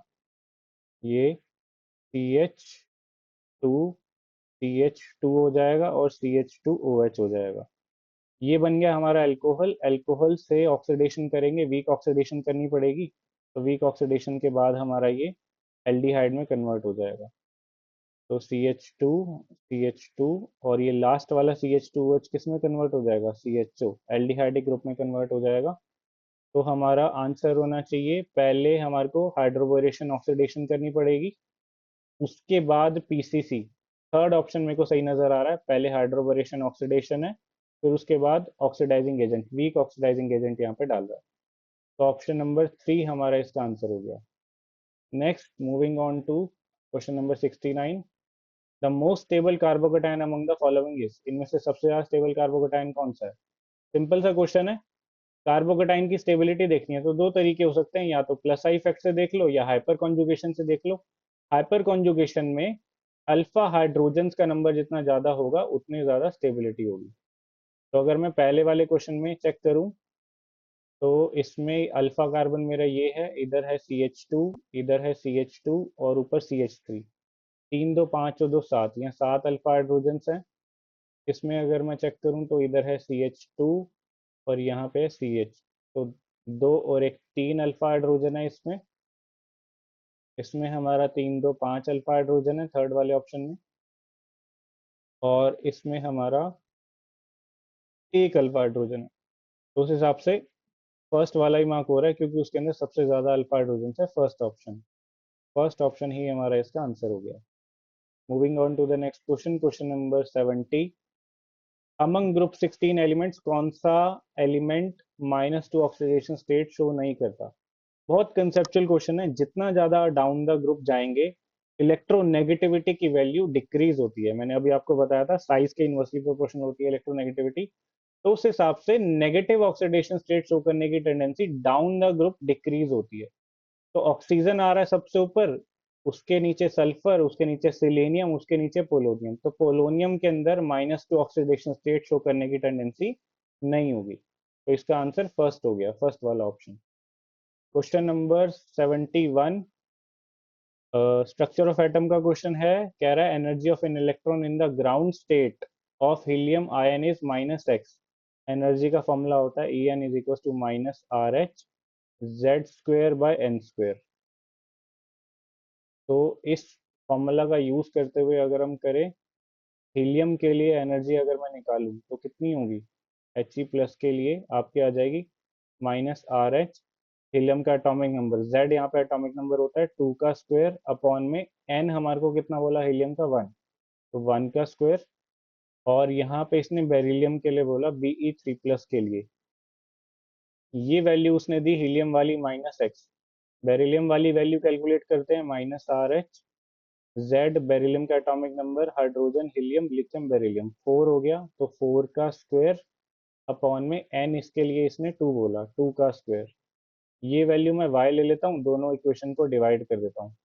तो 1/2 करूंगा, यहाँ पे मैं कर रहा हूँ सॉल्व इसको, तो ये RH से RH तो कट जाएगा डिवाइड करते ही, इनको मैंने डिवाइड कर दिया। तो ये आया 4 का स्क्वायर, 2 का स्क्वायर आ गया 4 अपॉन में 1, 4 का स्क्वायर 16 अपॉन में 2 का square 4 is equals to -x upon में y मैंने लिया था। तो इसको आप सॉल्व करोगे, ये आपका कट गया, ये तो सब कुछ ही कट गया। तो 4/1 इंटू 4/16, ये तो 4 से 4 कट गया, ये पूरा कट गया। तो -x अपॉन वाई जो है मेरा वो 1 के बराबर आ गया। तो y जो मेरे को एनर्जी की वैल्यू निकालनी थी वो कितनी आ गई? -x आ गई। तो -x हमारा सेकंड ऑप्शन है, ऑप्शन नंबर सेकंड आपका करेक्ट हो गया। Next, moving on to the next question, question number 72। देखो कितना इजी क्वेश्चन है, सिग्मा बॉन्ड कैलकुलेट करने के ऊपर क्वेश्चन आया। तो पहले दिया इथेन, इथेन होता है हमारा 2 कार्बन का कंपाउंड और सिंगल बॉन्ड है। ये 2 कार्बन का कंपाउंड है। इस तरीके से मैंने हाइड्रोजन्स वगैरह सब खोल के लिख लिए। एक चीज ध्यान देना बेटा, सिली मिस्टेक मत करना, number and types of bond between 2 carbon atom पूछा है। मतलब हाइड्रोजन से मेरे को लेना देना नहीं है, मेरे को सिर्फ ये कार्बन कार्बन के बॉन्ड पे नजर रखनी है। तो कार्बन कार्बन के बॉन्ड में यहाँ पे अगर सिंगल बॉन्ड होता है तो एक सिग्मा बॉन्ड होता है। तो इसमें एक सिग्मा बॉन्ड हो गया, कोई पाई बॉन्ड नहीं है। उसके बाद इथीन दिया, double bond carbon double bond carbon, उसमें एक सिग्मा और एक पाई बॉन्ड हो जाएगा। डबल बॉन्ड के अंदर एक सिग्मा बॉन्ड होता है, एक पाई होता है। उसके बाद C2 का मॉलिक्यूल दिया, उसके अंदर 2 पाई बॉन्ड्स होते हैं C2 मॉलिक्यूल के अंदर। एंड देन हमारे को इथाइन दिया, C ट्रिपल बॉन्ड C के अंदर, ट्रिपल बॉन्ड के अंदर एक सिग्मा बॉन्ड होता है और 2 पाई बॉन्ड होते हैं। तो उस हिसाब से इथेन का हमारा लग गया एक सिग्मा बॉन्ड, एक सिग्मा बॉन्ड इथेन का, ए का 3 से मार्क कर गया। इथीन का एक सिग्मा और 2 पाई, एक सिग्मा एंड दो, इथीन का सॉरी, इथीन का एक सिग्मा एक पाई, तो एक सिग्मा एक पाई हमारा इथीन का 4 से मार्क कर गया। C2 मॉलिक्यूल 2 पाई बॉन्ड, ये 2 से मार्क कर गया। और इथाइन का हमारा ये मार्क कर गया एक सिग्मा बॉन्ड 2 पाई बॉन्ड। तो हमारा D का 1 है और ए का 3 है। ए का 3 देख लो, डी का 1 देख लो, ये फोर्थ ऑप्शन ही हमारा करेक्ट आंसर है। ठीक है, सिंपल सा क्वेश्चन, सिर्फ कार्बन कार्बन के सिग्मा बॉन्ड और पाई बॉन्ड काउंट करने थे इसमें। Next, for the reaction 2A give rise to B plus C Kc, equilibrium constant की वैल्यू दे दी 4 इंटू 10⁻³ और A और B और C तीनों की कॉन्सेंट्रेशन भी दे दी इसने 2 इंटू 10⁻³ कह रहा है कि कौन सा ऑप्शन करेक्ट होगा। अच्छा, रिएक्शन की डायरेक्शन पूछिए। तो इसका रूल ये होता है, अगर QC और KC बराबर है तो रिएक्शन इक्विलिब्रियम पे है। अभी रिएक्शन इक्विलिब्रियम पे है। अगर QC बड़ा है KC से तो reaction is going backward, backward जा रही है, बैकवर्ड जाएगा इक्विलिब्रियम। और अगर QC छोटा है KC बड़ा है तो फॉरवर्ड जाएगा। तो यहाँ पे हम कैलकुलेट कर लेते हैं, QC की वैल्यू निकालते हैं। QC क्या हो जाएगा इस पर्टिकुलर रिएक्शन के लिए हमारा, B की कॉन्सेंट्रेशन C की कॉन्सेंट्रेशन अपॉन में 2A बोला तो A की कॉन्सेंट्रेशन का स्क्वायर। तो B की कॉन्सेंट्रेशन C की कॉन्सेंट्रेशन सब हमें बराबर दे दी, 2 × 10⁻³ इंटू 2 × 10⁻³ सी की कॉन्सेंट्रेशन भी सेम है और ए की कॉन्सेंट्रेशन भी सेम है, 2 × 10⁻³ का स्क्वायर। तो ये तो पूरा ही कैंसिल आउट हो गया, ये तो पूरा ही QC की वैल्यू 1 आ गई, QC की वैल्यू 1 आ गई और KC हमारा छोटा हो गया, दैट मीन्स QC बड़ा हो गया KC से। तो ये रिएक्शन कहाँ जाएगी, बैकवर्ड जाएगी। ठीक है, सिंपल। तो इसमें कौन सा ऑप्शन है, reaction has gone to completion forward, first वाला नहीं है, इक्विलिब्रियम वाला नहीं है, reaction has a tendency to go forward नहीं है, backward, fourth option. Fourth option हमारा करेक्ट आंसर मार्क हो गया इसका। Moving on to the next question. बेटा एक थोड़ा सा प्री रिक्विजिट नॉलेज इस वीडियो के लिए है, ये यहाँ पे मैं डायरेक्ट फॉर्मूला लगा रहा हूँ, सॉल्व कर रहा हूँ। तो जो बिगिनर बच्चे हैं, क्लास 11th के बच्चे हैं, उनको थोड़ा सा इस वीडियो को समझने में प्रॉब्लम हो सकती है, क्योंकि यहाँ पे मैं डायरेक्ट बिल्कुल बीच से जो कंसेप्ट है वो उठा करके सॉल्व कर रहा हूँ। तो take it as a previous year question की प्रैक्टिस के लिए इस वीडियो को लेना। अगर आप डिटेल्ड वीडियोस चाहते हो तो कमेंट करके बताना, आपको चैप्टर की डिटेल्ड वीडियोस भी मिल जाएंगी। और प्लीज लाइक शेयर सब्सक्राइब करके जाना। क्वेश्चन नंबर 74, स्टेटमेंट वाला question again. Boiling point of hydride बोला, ग्रुप 16 एलिमेंट्स के ऑर्डर दिया, H2O का सबसे ज्यादा, ये पॉइंट सही है। उसके बाद H2TE, H2SE सिलीनियम दिया और H2S, सही है, ये स्टेटमेंट सही है। हाइड्राइड का बॉइलिंग पॉइंट, सीधी सी बात है, boiling point directly proportional to होता है मास के। तो जैसे जैसे मास बढ़ रहा है वैसे वैसे बॉइलिंग पॉइंट बढ़ रहा है। प्लस एक और चीज, H2O के अंदर अगर हम देखें ना तो वहाँ हाइड्रोजन बॉन्डिंग है, हाइड्रोजन बॉन्डिंग की वजह से उसका बॉइलिंग पॉइंट सबसे ज्यादा होगा। तो जो ऑर्डर हमें इस क्वेश्चन में लिख करके दिया वो ऑर्डर बिल्कुल सही है, करेक्ट है। तो स्टेटमेंट 1 हमारी सही हो गई। स्टेटमेंट 2 में इसका रीजन क्या लिख रहा है, H2O is expected to have lower boiling point than the other members of the group, but due to presence of extensive hydrogen bonding in H2O, it has higher boiling point। सही है, इसने यही same reason explain किया जो मैंने आपको बताया। तो स्टेटमेंट 1 और स्टेटमेंट 2 दोनों ही सही हो जाएंगी। Both statement 1 and statement 2 are true. Second option इसका मार्क हो गया, सेकंड ऑप्शन आंसर है। Moving on to the question number 75। क्वेश्चन नंबर 75 में हमारे को बोल रहा है 1 ग्राम सोडियम हाइड्रोक्साइड दिया उसने, उसको 25 ml 0.75 मोलर HCl सॉल्यूशन के साथ ट्रीट कर रहा है और the mass of sodium hydroxide left unreacted, कितना सोडियम हाइड्रोक्साइड अनरिएक्टेड बचा रह गया उसका अमाउंट हमें निकालना है। तो molarity is equal to given weight upon molar weight, volume of solution in ml upon 1000। तो यहाँ से अगर हमारे को वेट निकालना हो, क्योंकि हमारे को सल्फ्यूरिक एसिड लिक्विड सॉल्यूशन दे दिया, उसमें HCl,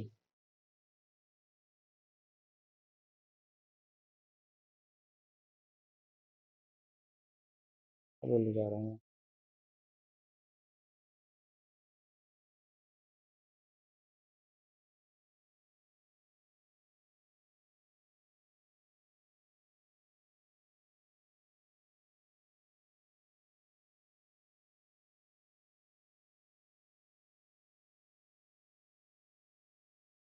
तो moving on to the question number 75, इसके अंदर हमारे को 1 ग्राम सोडियम हाइड्रोक्साइड बोल रहा है रिएक्ट करने के लिए 25 ml 0.75 मोलर HCl सॉल्यूशन के साथ, और उसके अंदर बोल रहा है the mass of sodium hydroxide left unreacted is equal to, कितना सोडियम हाइड्रोक्साइड बचा रह जाएगा जो रिएक्ट नहीं करेगा। तो उसका अमाउंट कैलकुलेट करना है हमारे को, कैलकुलेट करते हैं। मोलैरिटी दिया है हमारे को HCl सॉल्यूशन की 0.75 ml, तो 0.75 is equals to given weight upon molar weight, volume of solution in ml upon 1000। ये मैंने मोलैरिटी का फॉर्मूला लगा दिया। यहाँ से हम HCl का वेट कैलकुलेट कर लेते हैं, इस पर्टिकुलर अमाउंट ऑफ सॉल्यूशन में कितना होगा। तो यहाँ से 0.75 और इनटू वॉल्यूम ऑफ सॉल्यूशन हमारा कितना है 25, इनटू मोलर मास HCl का होता है 36.5 ग्राम्स, इंटू 36.5 अपॉन में 1000, ये हमारे को वेट निकल के आ जाएगा। तो वेट आ जाएगा ये अप्रोक्सीमेटली 0.68 के अराउंड आ जाएगा। 0.68 ग्राम हमारे को HCl यहाँ पे दिया हुआ है। तो जो हमारे को HCl का सोल्यूशन दिया था उसको मैंने अमाउंट निकाल लिया, उसके अंदर HCl कितना प्रेजेंट है 0.68 ग्राम प्रेजेंट है। तो बस अब सोडियम हाइड्रोक्साइड कैलकुलेट कर लेते हैं। HCl NaOH के साथ रिएक्ट करता है तो बनाता है NaCl और H2O। तो 36.5 ग्राम HCl रिएक्ट करता है 40 ग्राम NaOH के साथ, तब 58.5 ग्राम NaCl हमारा सोडियम क्लोराइड बनता है।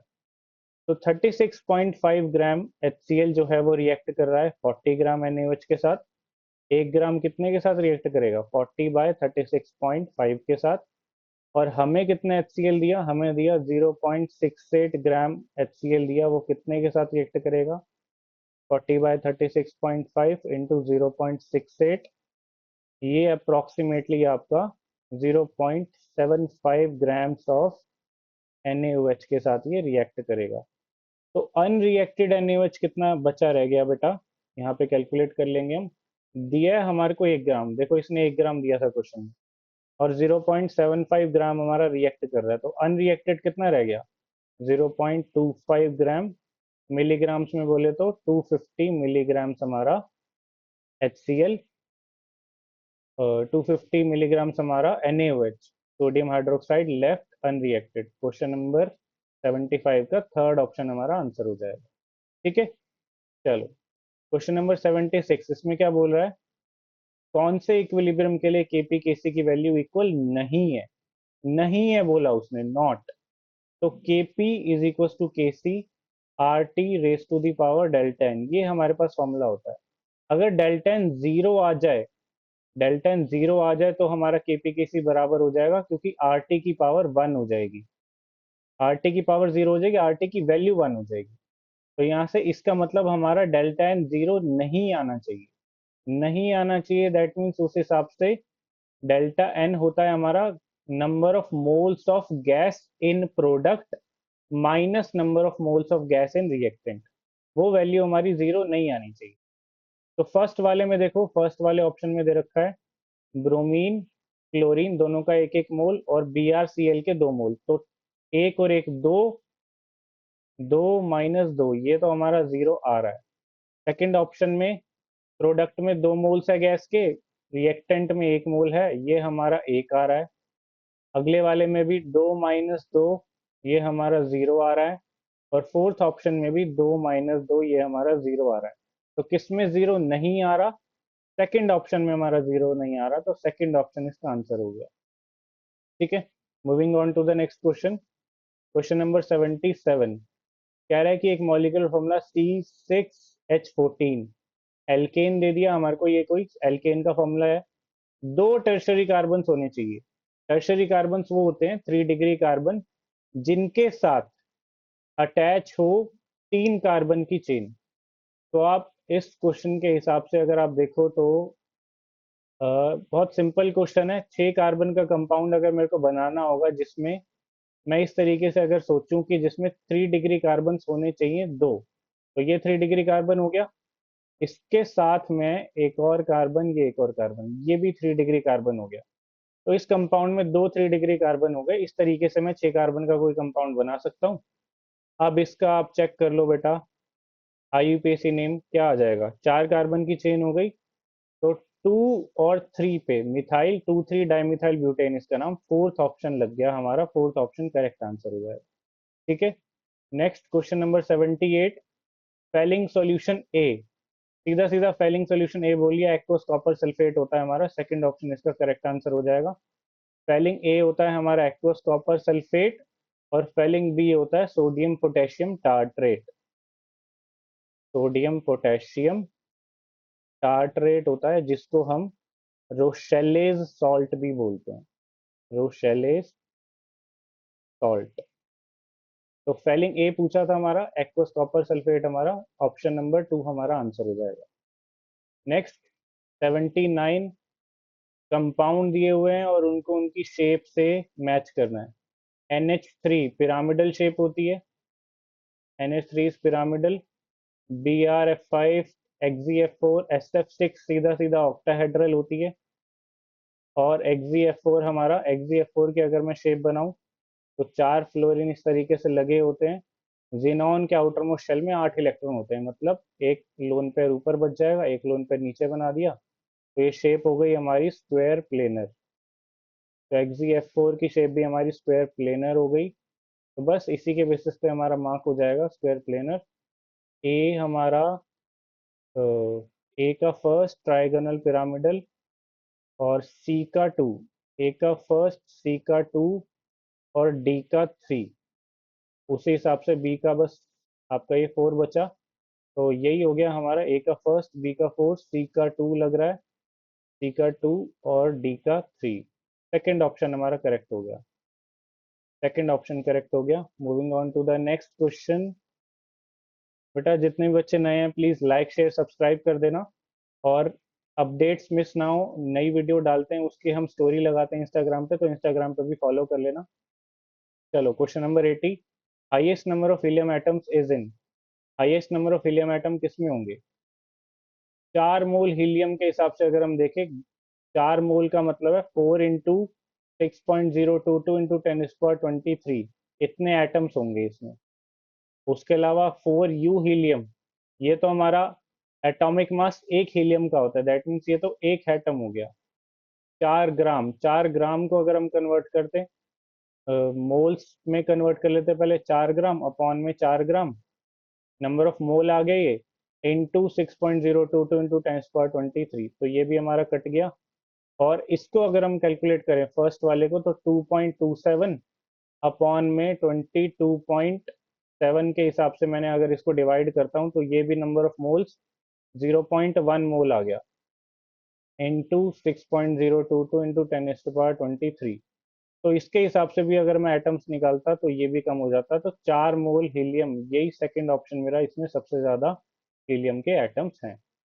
ठीक है, क्वेश्चन नंबर 81, 81 में लॉग के और 1/t का ग्राफ पूछा, आर्हीनियस इक्वेशन।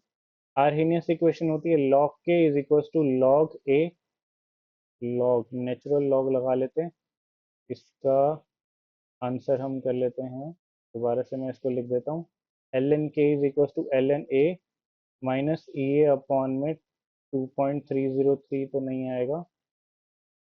एक सेकेंड बेटा, दोबारा से मैं इसको लिख देता हूँ, मैंने दोनों इक्वेशन को मिक्स कर दिया, यहाँ पे मैं लिख देता हूँ। क्वेश्चन हो जाएगा आपका k is equal to A exponential की power minus E upon R T, ये इक्वेशन होती है। तो लॉग इक्वेशन होती है इसकी ln k is equal to ln a minus E A upon में आर टी, ये इक्वेशन होती है।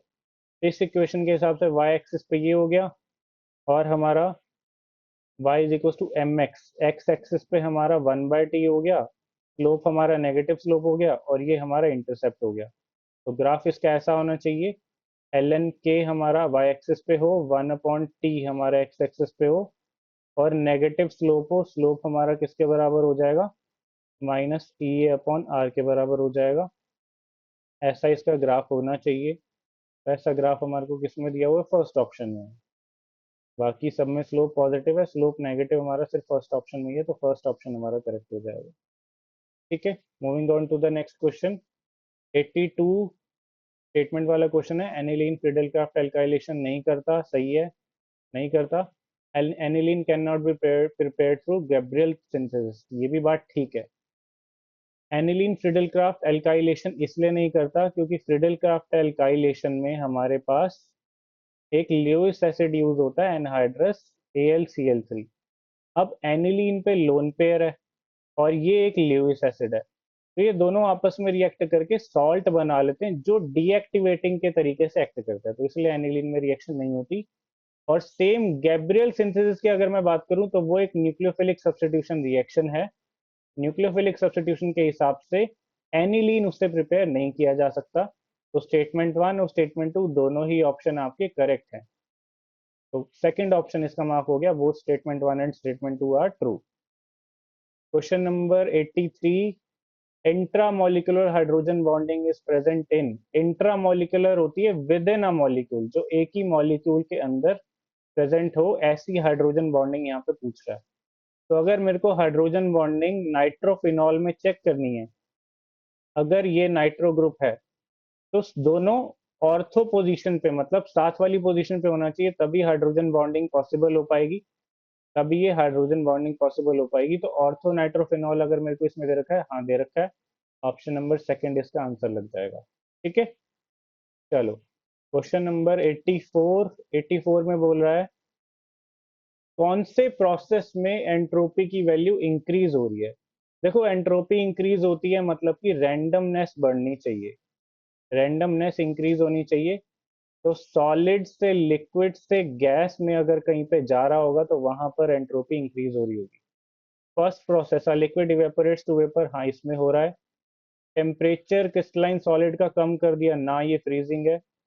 NaHCO3 से हमारा कार्बन डाइऑक्साइड गैस और वाटर निकल रहा है, हाँ इसमें गैस प्रोडक्ट बन रहे हैं, तो ये हो रहा है। और इसमें गैस से दो इंडिविजुअल एटम्स बन रहे हैं हमारे, क्लोरीन गैस से दो क्लोरीन एटम, तो ये भी हो रहा है। तो A, C और D हमारा फोर्थ ऑप्शन होना चाहिए, ऑप्शन नंबर फोर्थ इसका मार्क हो गया। ठीक है, समझ आया। रैंडमनेस इंक्रीज होनी चाहिए, बस रैंडमनेस इंक्रीज हो रही है तो एंट्रोपी इंक्रीज हो रही है। नेक्स्ट, कोऑर्डिनेशन कंपाउंड का दूसरा क्वेश्चन आया इस पेपर में। आप पेपर को देखो, इंपॉर्टेंट चैप्टर्स आपको पता लग जाएंगे किससे क्वेश्चन ज्यादा आ रहे हैं। तो कोऑर्डिनेशन कंपाउंड का दूसरा, आई थिंक तीसरा क्वेश्चन है। एक था आपका अबाउट दी लिगेंड, हमने पहले डिस्कस किया था NH3 और F लिगेंड वाला। अभी ये दूसरा क्वेश्चन आया इस पेपर में, एक क्वेश्चन और है। तीन तीन क्वेश्चन कोऑर्डिनेशन कंपाउंड से हमारे पास आए हुए हैं। तो इंपॉर्टेंट चैप्टर है, इसको करके जाना है।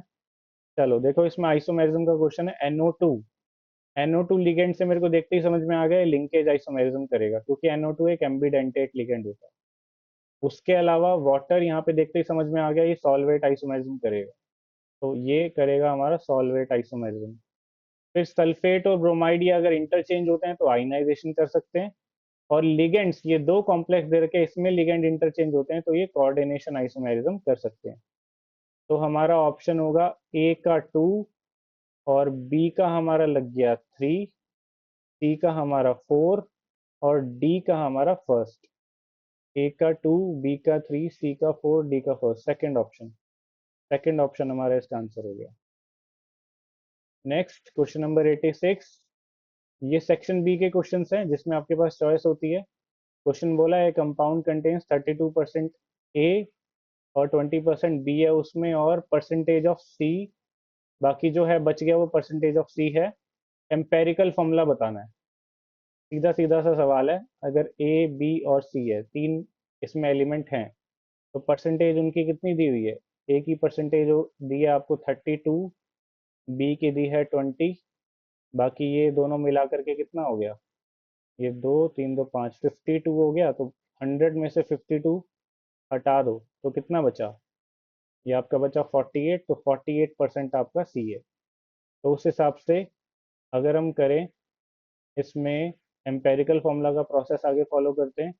परसेंटेज हमने लिख ली, वेट गिवन, कितना वेट हमें गिवन है, 100% अगर कंपाउंड आप लेट करते हो तो उस हिसाब से 100 ग्राम आपने ले लिया होगा, तो जितना परसेंटेज गिवन है वही वेट गिवन बन जाएगा। तो ये दे दिया 32, ये दे दिया 20, ये दे दिया 48।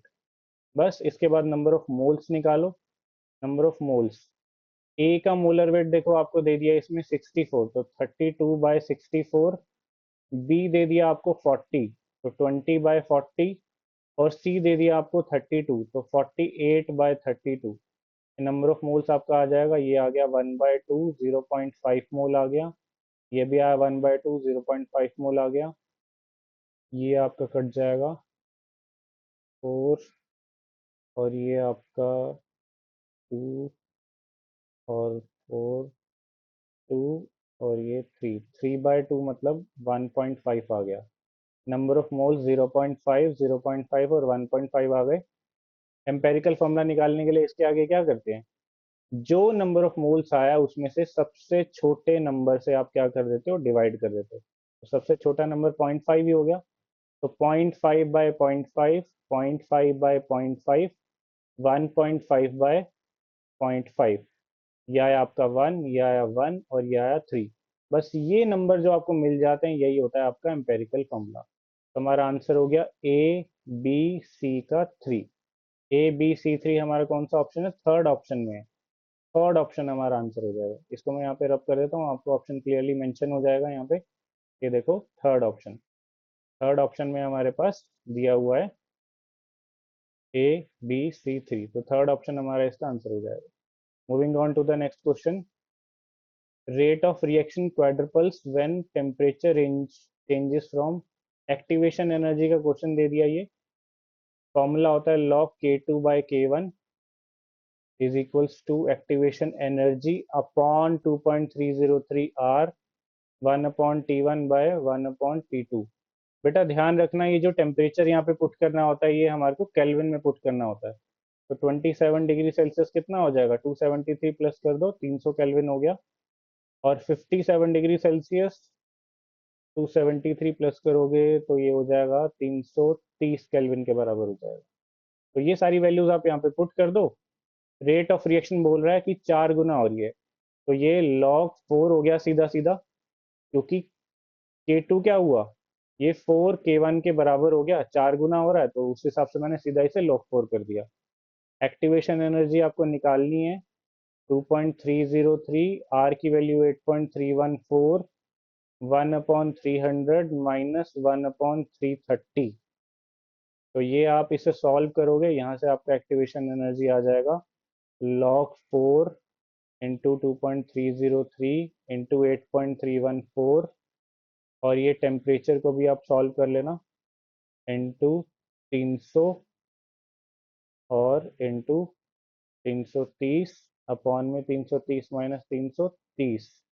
तो एक्टिवेशन एनर्जी आपकी अराउंड ये 38.04 किलो जूल पर मोल के अराउंड आ जाएगी बेटा। तो 38.04 सेकेंड ऑप्शन इसका करेक्ट है। Moving on to the next, practical chemistry का क्वेश्चन आया आपका ये। इसमें बोल रहा है using inorganic qualitative analysis arrange them in increasing group number 0 to 6। तो 0 to 6 के हिसाब से हमें अरेंज करने हैं। देखो सिंपल है, ये तो ग्रुप 2 का मेंबर है कॉपर, फिर उसके बाद ग्रुप 3 का आपका ये हो गया एल्यूमिनियम, फिर आपका कोबाल्ट दे रखा है, ये ग्रुप 6 का मेंबर हो गया, फिर उसके बाद आपका ग्रुप 4 हो गया ये कोबाल्ट, और ग्रुप 5 हो गया आपका ये बेरियम। तो इस हिसाब से इनको अरेंज कर दो। सबसे पहले आपका बन रहा है बी, फिर उसके बाद आपका बन रहा है ए, फिर उसके बाद 4 पे है डी, फिर उसके बाद बेरियम सी, और उसके बाद ई मैग्नीशियम। तो B A D C E, B A D C E हमारा सेकंड ऑप्शन हमारा मार्क हो जाएगा, ये हमारा करेक्ट आंसर है। ठीक है, चलो moving on to the next question. Question number 89। The plot of osmotic pressure versus concentration for a solution gives a straight line with slope दे दिया हमारे को। Pi is equal to C R T अपने पास equation होती है। Simple सा question है, टेम्परेचर पूछ लिया, तो ऑस्मोटिक प्रेशर वर्सेस कंसंट्रेशन का जो ग्राफ होता है उसके अंदर osmotic pressure straight line with slope, ये हमारा ये स्लोप हमारा इसके बराबर रख देंगे पाई 25.73, और आर की वैल्यू दे दी 0.083 इंटू टेम्परेचर हमसे पूछ लिया।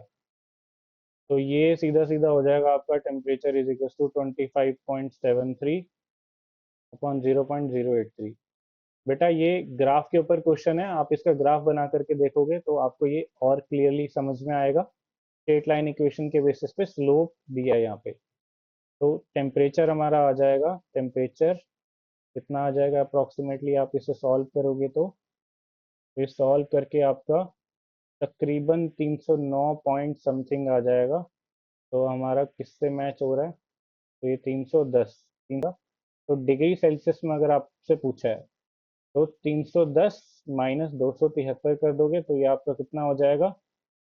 37 डिग्री सेल्सियस, 37 डिग्री सेल्सियस हो जाएगा। तो ये हमारा सेकंड ऑप्शन लग गया। देखो कंफ्यूज करने के लिए 310 डिग्री सेल्सियस भी दिया हुआ था, तो टेम्परेचर का ध्यान रखना, हमने केल्विन में पुट करते हैं, तो आपने जो यहाँ से सॉल्व करके निकाला वो केल्विन में आएगा। केल्विन में आएगा तो डिग्री सेल्सियस में आपको 273 उसमें से माइनस करना पड़ेगा। तो सेकंड ऑप्शन हमारा इसका आंसर हो गया। Next, moving on to the next question, question number 90। mass in grams of copper deposited by passing 9.6487 ampere current pass कर रहे हैं और कॉपर सल्फेट सॉल्यूशन से पास कर रहे हैं 100 सेकंड के लिए। इसकी मैंने आपको ट्रिक क्या बताई थी? कॉपर सल्फेट है, मतलब उसमें Cu2 प्लस आयंस होंगे, 2 इलेक्ट्रॉन गेन करेंगे तभी तो कॉपर बनेगा ना। और कॉपर का मोलर वेट कितना है? 63 ग्राम। तो 63 ग्राम के हिसाब से आपका, देखो बेटा ऐसे हो जाएगा, जितना इलेक्ट्रॉन देना पड़ता है उतनी ही एनर्जी, उतनी ही इलेक्ट्रिसिटी देनी पड़ती है इन टर्म्स ऑफ फैराडे। और एक फैराडे इसने बोला 96487 के बराबर रख लो, तो 2 × 96487 आप बिजली दोगे, उतनी इलेक्ट्रिसिटी दोगे, तो 63 ग्राम कॉपर डिपॉजिट होगा। तो 100 सेकंड में आपका कितना डिपॉजिट होगा? 100 सेकंड के हिसाब से निकालते हैं। Q is equal to I T, आपका कितना, आप कितना चार्ज पास कर रहे हो? एम्पेयर, कितना current ampere? 9.6487 ampere current pass कर रहे हो 100 सेकंड के लिए। तो 100 सेकंड से मतलब 96487, ये पॉइंट आपका इधर आ गया, इतना आप कूलम की टर्म्स में चार्ज पास कर रहे हो। तो बस अब ये क्वेश्चन यूनिटरी मेथड का हो गया। अब ये क्वेश्चन यूनिटरी मेथड हो गया कि 2 × 96487 आप पास करते हो तो 63 ग्राम कॉपर डिपॉजिट होता है। एक कूलम आप पास करोगे तो 63 अपॉन में 2 × 96487 इतना ग्राम डिपॉजिट होगा। और आप कितना पास कर रहे हो? 964.87 कूलम, इतना पास कर रहे हो।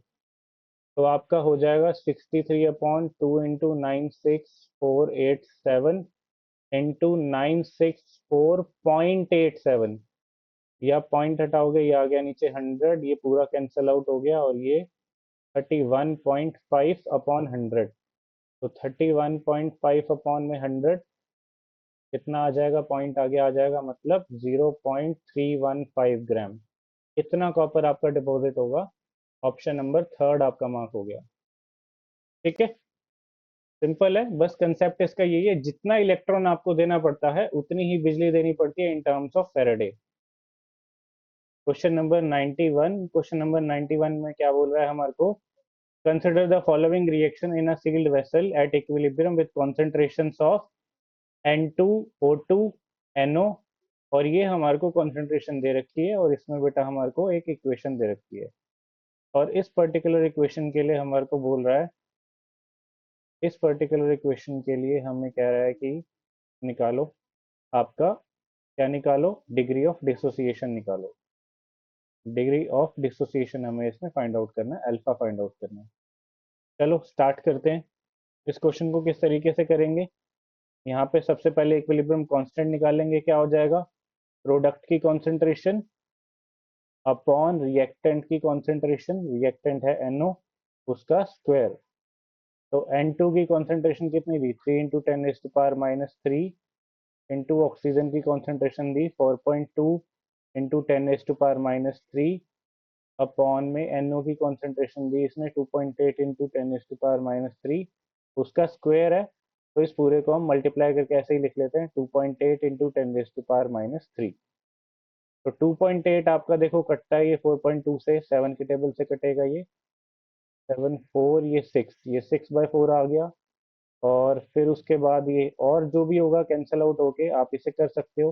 तो केसी आपका आ जाएगा 1.607। ये कैलकुलेशन मैंने आपके लिए करके रखी हुई है ताकि हमारे यहाँ वीडियो में टाइम वेस्ट ना हो। केसी आ जाएगा हमारा 1.607। आगे प्रोसीड करते हैं। अब हमें डिग्री ऑफ डिसोसिएशन निकालनी है। तो डिग्री ऑफ डिसोसिएशन कैसे निकालेंगे? इसमें हम फिर से इक्वेशन लिखेंगे। इक्वेशन है हमारी 2NO गिव राइज टू हमारा N2 और O2। इसके लिए ये इक्वेशन दी हमारे को, तो यहाँ पे हम लिखेंगे, हमारे को स्टार्टिंग में इसने बोला कितने इनिशियल मोल्स दिए? 0.1 मोल। तो 0.1 मोल, और उस टाइम पे ये 0 होगा। फिर एक पॉइंट आएगा जब इक्विलिब्रियम एस्टेब्लिश होगा, तो हम मान लेते हैं 0.1 में से 0.1 अल्फा यहाँ से सब्सट्रैक्ट हुआ। तो देखो 2 मोल से ये आधा बोल रहा है, आधा मोल बन रहा है।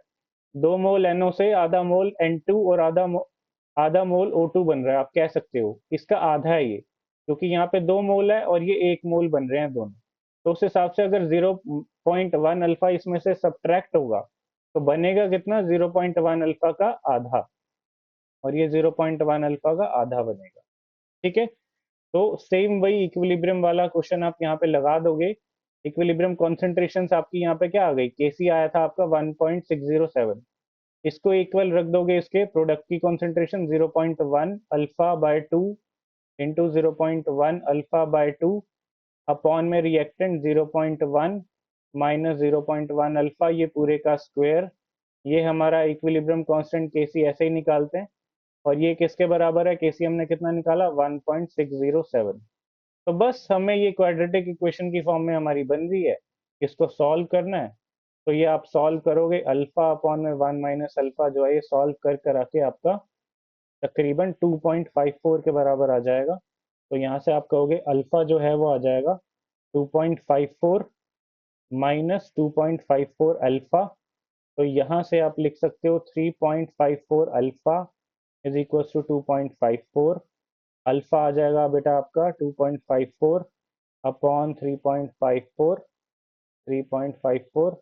तो अल्फा की वैल्यू आपकी सॉल्व हो करके आ जाएगी 0.717। कुछ नहीं, बस मैथ्स का क्वेश्चन था सिंपली। हमारे पास पहले हमने केसी कॉन्सेंट्रेशन का यूज करके निकाल लिया, फिर उसी सेम इक्वेशन को अल्फा की टर्म्स में लिखा, और बस केसी के बराबर रख के वहां से अल्फा की वैल्यू सॉल्व करके निकाल दी। तो फर्स्ट ऑप्शन इसका आंसर हो जाएगा फर्स्ट। ठीक है, moving on to the next question, question number 92। यहाँ पे देखो एक एल्कीन दिया हुआ है और साथ में उसके अंदर KMnO4 डाल रहा है। तो इस तरीके का एल्कीन अगर हमारा कभी भी हो, यहाँ पे प्रोडक्ट हम कैसे बनाएंगे, ये CH डबल बॉन्ड CH और फिर से ये साइक्लोहेक्साइल रिंग हमारी दे रखी है, बीच में से तोड़ करके इस कार्बन को कार्बोक्सिलिक एसिड में कन्वर्ट कर दो, कार्बोक्सिलिक एसिड में कन्वर्ट कर देना, और ये होगा in presence of KMnO4, KMnO4 की प्रेजेंस में। तो बस हमारा यहाँ पे इस रिएक्शन का प्रोडक्ट क्या हो जाएगा, cyclohexyl ring as it is रहेगी और ये बन जाएगा COOH। तो इसका आंसर हो गया हमारा थर्ड ऑप्शन। थर्ड ऑप्शन इसका आंसर हो गया, सीधा सीधा सा simple. Hydrocarbon chapter class 11th का, उसमें ऐसी एक रिएक्शन दी हुई है, वो रिएक्शन भी मैं यहाँ पे लिख देता हूँ। वो कुछ इस तरीके से है, CH3CH डबल बॉन्ड CH तो इसके अंदर भी आप वहां पे KMnO4 डाल रहे थे, एनसीईआरटी में ये मेंशन है। तो इस पर्टिकुलर रिएक्शन में भी कुछ ऐसा ही हो रहा था, ये 2 मोल इथेनोइक एसिड बनाएगा, CH3C डबल बॉन्ड OH। तो ये वाला भी इथेनोइक एसिड बनेगा, ये भी इथेनोइक एसिड बनेगा, 2 मोल बनेगा। ऐसे यहाँ पे भी 2 मोल बनेंगे इस कार्बोक्सिलिक एसिड के। तो थर्ड ऑप्शन हमारा आंसर हो गया, मेजर प्रोडक्ट P यहाँ पे क्या है, इस तरीके का कार्बोक्सिलिक एसिड है। ठीक है, चलो नेक्स्ट क्वेश्चन पे मूव करते हैं। Question number 93, the pair of lanthanoid ions which are diamagnetic. Diamagnetic कौन से होते हैं, जिनमें पेयर्ड इलेक्ट्रॉन्स हो, पेयर्ड इलेक्ट्रॉन्स होने चाहिए। अगर अनपेयर्ड इलेक्ट्रॉन्स होते हैं तो उन्हें हम क्या बोलते हैं, पैरामैग्नेटिक बोलते हैं, पैरामैग्नेटिक बोलते हैं। तो यहाँ पे अपने को सीरियम दिया हुआ है, सीरियम की Ce+4 की बेटा कॉन्फ़िगरेशन होगी जेनॉन 4f0। तो ये एक हमारा डायामैग्नेटिक है। अगर आपको इलेक्ट्रॉनिक कॉन्फ़िगरेशन लिखनी नहीं आती है तो पहले आपको इसकी प्रैक्टिस करनी पड़ेगी। आपको जनरल इलेक्ट्रॉनिक कॉन्फ़िगरेशन पूरी ग्रुप की निकालनी आनी चाहिए, उसके बेसिस पे आप इस क्वेश्चन को कर सकते हो। उसके अलावा ये टर्बियम+2 दे रखा है यहाँ पे, ये टर्बियम+2, इसकी कॉन्फ़िगरेशन हो जाएगी Xe4f14। तो 4f14 के हिसाब से 4f0 में भी कोई अनपेयर्ड इलेक्ट्रॉन नहीं है और 4f14 में भी कोई अनपेयर्ड इलेक्ट्रॉन नहीं है। तो ये भी हो गया हमारा डायामैग्नेटिक। तो ये दोनों हो गए हमारे डायमैग्नेटिक, Ce+4 और Yb+2। सेकंड ऑप्शन इसका आंसर हो जाएगा ऑप्शन नंबर 2। ठीक है, चलो मूव करते हैं नेक्स्ट क्वेश्चन पे। Question number 94, again it is a very simple question. यहाँ पे देखो अल्कोहल की रिएक्शन PCl3 से करवा रहा है, तो ROH की रिएक्शन जब PCl3 से होगी वो क्या बनाएगा, RCl बनाएगा और H3PO3 बनाएगा, फॉस्फोरिक एसिड। ठीक है, पर्टिकुलरली हमारा H3PO3 प्रोडक्ट यहाँ पे बाई प्रोडक्ट निकलेगा। और ROH की रिएक्शन अगर PCl5 से होगी तो PCl5 के केस में वो क्या बनाएगा, RCl बनाता है, एक प्रोडक्ट HCl बनाता है और POCl3 बनाता है। तो यहाँ पे इसने H3PO3 को A लिख दिया और POCl3 को B लिख दिया। तो A is H3PO3 and B is POCl3। H3PO3 and POCl3 first option हमारा इसका आंसर हो गया। ठीक है, चलो सिंपल सा क्वेश्चन था, न्यूक्लियोफिलिक सब्स्टिट्यूशन रिएक्शन मैकेनिज्म से हमारा प्रिपरेशन ऑफ हेलोएल्केन की फ्रॉम अल्कोहल वाली रिएक्शंस यहाँ पे दी हुई थी। नेक्स्ट क्वेश्चन पे प्रोसीड करते हैं, क्वेश्चन नंबर 95। अगेन इस पेपर का तीसरा क्वेश्चन है ये कोऑर्डिनेशन कंपाउंड का। तो स्टेटमेंट वाला क्वेश्चन है, देखते हैं इसमें क्या बोल रहा है। स्टेटमेंट वन इसने बोला कोबाल्ट का ये कॉम्प्लेक्स दिया, बोल रहा है होमोलेप्टिक। हाँ ये बात ठीक है, होमोलेप्टिक कॉम्प्लेक्स होते हैं जिसमें सेम टाइप लिगेंड होता है। सेम टाइप भी क्या, आप इसे ऐसे लिख सकते हो, सेम लिगेंड होता है। लिगेंड पूरा का पूरा सेम ही होना चाहिए, उसे हम क्या बोल देते हैं, होमोलेप्टिक कॉम्प्लेक्स बोलते हैं। तो हाँ इसमें एक ही लिगेंड है, इसमें अमीन एज अ लिगेंड इसने यूज किया। और दूसरा बोल रहा है NH3 होल 4 और Cl2, ये हेट्रोलेप्टिक, जिसमें लिगेंड अलग अलग होते हैं वो हेट्रोलेप्टिक कॉम्प्लेक्स होता है। तो डिफरेंट लिगेंड्स है तो हाँ ये हेट्रोलेप्टिक कॉम्प्लेक्स है, डिफरेंट लिगेंड्स हैं ये तो हेट्रोलेप्टिक कॉम्प्लेक्स है। तो स्टेटमेंट वन हमारी करेक्ट हुई। और स्टेटमेंट टू में बोल रहा है NH3 6 has only one kind of ligand और NH3 होल 4 Cl2 वाले में दो तरीके के लिगेंड है। तो हाँ स्टेटमेंट टू भी हमारी ठीक है। Both statement one and statement two इसका करेक्ट ऑप्शन हो जाएगा, ऑप्शन नंबर सेकंड। ठीक है, चलो क्वेश्चन नंबर 96। क्वेश्चन नंबर 96 में क्या बोल रहा है, अच्छा लास्ट में मेजर प्रोडक्ट पूछा है और कोई रिएक्शन दी हुई है तो करके देख लेते हैं इसको। रिएक्शन है यहाँ पे CH3 CH2 के साथ में आयोडीन है, उसमें वो बेटा थोड़ा सा मिसप्रिंटिंग है, यहाँ पे NaCN डाल रहा है, तो उसमें उसने डाला NaCN। तो NaCN डाला उसने, Na positive CN negative CH2 positive I negative, nucleophilic substitution होगी CH3 CH2 के बाद CN, तीन कार्बन के साथ में CN हो जाएगा, हमारा नाइट्राइल बनेगा। उसके अंदर वो कर रहा है पार्शियल हाइड्रोलिसिस। तो ध्यान रखना, पार्शियल हाइड्रोलिसिस के बाद ये अमाइड में कन्वर्ट होता है। कंप्लीट हाइड्रोलिसिस अगर बोल देता तो कार्बोक्सिलिक एसिड बनाता, तो अभी ये अमाइड बनाएगा। तो CH3 CH2 ये तीन कार्बन की चेन एज इट इज रहेगी और ये C double bond O NH2, ये हमारा अमाइड में कन्वर्ट हो गया। नेक्स्ट उसके अंदर उसने करी NaOH और Br2 बेस की प्रेजेंस में ब्रोमीन के साथ रिएक्शन। बेटा ये हॉफमैन ब्रोमामाइड डिग्रेडेशन है, हॉफमैन ब्रोमामाइड डिग्रेडेशन। तो हॉफमैन ब्रोमामाइड डिग्रेडेशन में हमारा एक कार्बन लेस का अमीन बनता है। तो एक कार्बन लेस मतलब कि ये सी, चार कार्बन का हमारे यहाँ पे कंपाउंड बना था तो तीन कार्बन का हमारा यहाँ पे अमीन बनेगा।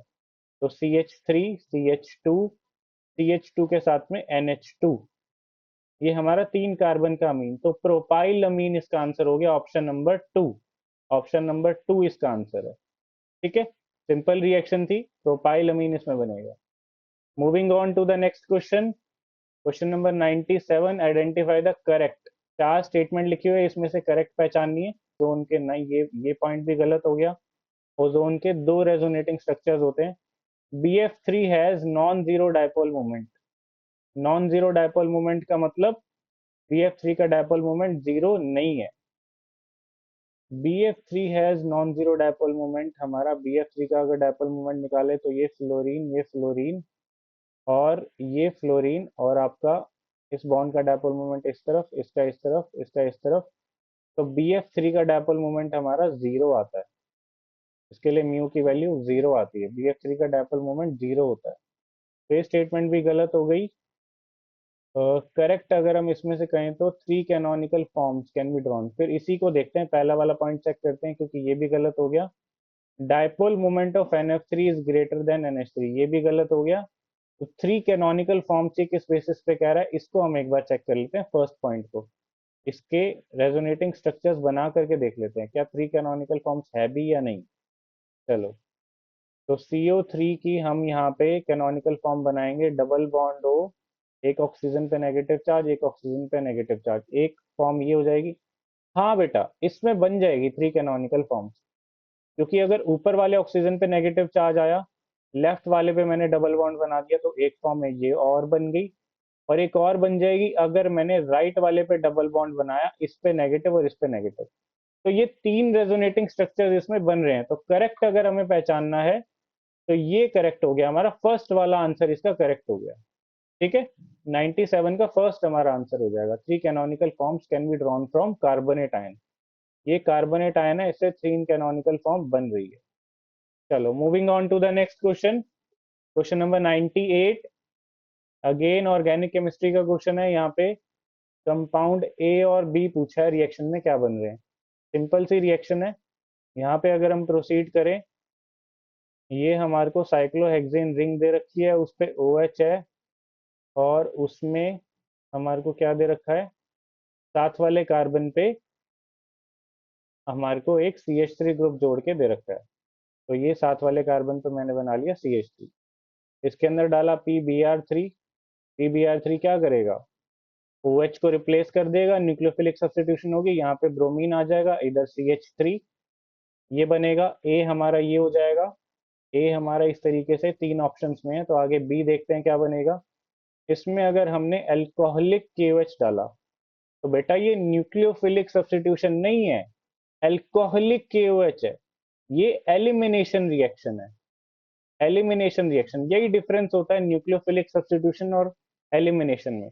न्यूक्लियोफिलिक सब्स्टिट्यूशन में हमारा एक्वस KOH या NaOH एक्वस बेस यूज होता है, और एलिमिनेशन में अल्कोहलिक सॉल्यूशन यूज होता है बेस का। तो यहाँ एलिमिनेशन होगी, अल्फा कार्बन जिससे ब्रोमीन जुड़ा हुआ है, बीटा कार्बन हमारे पास 2 ऑप्शन है, लेकिन लेफ्ट वाला मैं प्रेफर करूंगा। सिडजेफ प्रोडक्ट हमारे को लेफ्ट वाला देगा। तो ये मेरा प्रोडक्ट हो जाएगा, अल्फा बीटा कार्बन में डबल बॉन्ड आ जाएगा, और ये ब्रोमीन हट जाएगा, और इसके साथ में CH3, ये हमारा बी हो जाएगा। और ए हमारा इस तरीके से बना था। तो ये हमारा सेकंड ऑप्शन से मैच कर रहा है। तो सेकंड ऑप्शन इसका करेक्ट आंसर हो गया। ठीक है, ऑप्शन नंबर 2 इसका आंसर हो गया। Moving on to the next question. चलो बेटा, क्वेश्चन नंबर 99 की तरफ बढ़ते हैं। इसमें बोल रहा है, during the preparation of Mohr salt ferrous ammonium sulphate, which of the following acid is added to prevent hydrolysis of ferrous ions. तो डाइल्यूट सल्फ्यूरिक एसिड ऐड किया जाता है, इसको याद रखना। ऑप्शन नंबर फर्स्ट इसका आंसर हो गया। ठीक है, last question, the work done during, ये रिवर्सिबल आइसोथर्मल प्रोसेस लिखा हुआ है। Reversible isothermal process, isothermal process के ड्यूरिंग वर्क डन कैलकुलेट करना है हमारे को। 1 मोल हाइड्रोजन गैस का, जो कि 25 डिग्री सेल्सियस पे है, और प्रेशर 20 एटमॉस्फेयर टू 10 एटमॉस्फेयर। ये प्रेशर, फ्रॉम प्रेशर 20 टू 10। तो वर्क डन का हमारा फॉर्मूला होता है -2.303 nRT लॉग, ये हो जाएगा आपका P1/P2। तो ये आपका हो जाएगा, दैट इज, यहाँ पे आप इसे कैलकुलेट करोगे तो ये आपका निकल करके आ जाएगा W इज इक्वल टू -2.303। कितने नंबर ऑफ मोल्स दिए आपको, 1 नंबर ऑफ मोल दिए।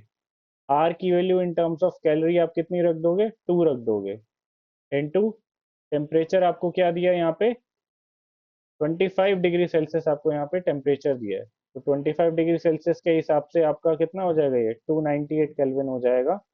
और लॉग आपका 20/10, तो ये log 2 आ जाएगा। तो W is equal to -2.303 into 2 into 298 into log 2। log 2 की वैल्यू 0.3010 होती है। तो ये सारी चीज आप सॉल्व कर लोगे तो आपका वर्क डन आ जाएगा -413.4 कैलोरीज के इक्वल आ जाएगा अप्रोक्सीमेटली। तो ये मैच कर रहा है हमारा -413.14। थर्ड ऑप्शन से हमारा मैच कर रहा है। ऑप्शन नंबर 3 इसका आंसर हो गया, ऑप्शन नंबर 3। ठीक है बेटा, समझ आया, क्लियर है।